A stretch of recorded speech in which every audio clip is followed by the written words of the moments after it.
bayad na temprano mga kabakyard. Yep lang update ng mga biikan dun eh. Bas kagdanan daw laan masakit.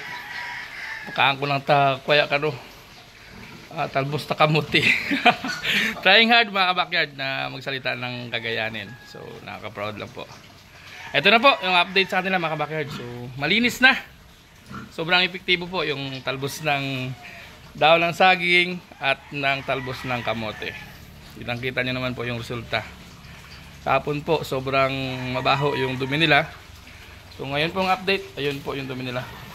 Matitigas na po, buo na. So sana po may natulong ako sa mga backyard breeder natin dyan na pang medication nila pansamantala. Just in case po. Para iwas antibiotic po tayo sa ating mga alagang baboy. Yun, ito po yung iba natin. Kakatapos lang po nilang kumain mga kabakyard. Ayun, happy farming mga kabakyard.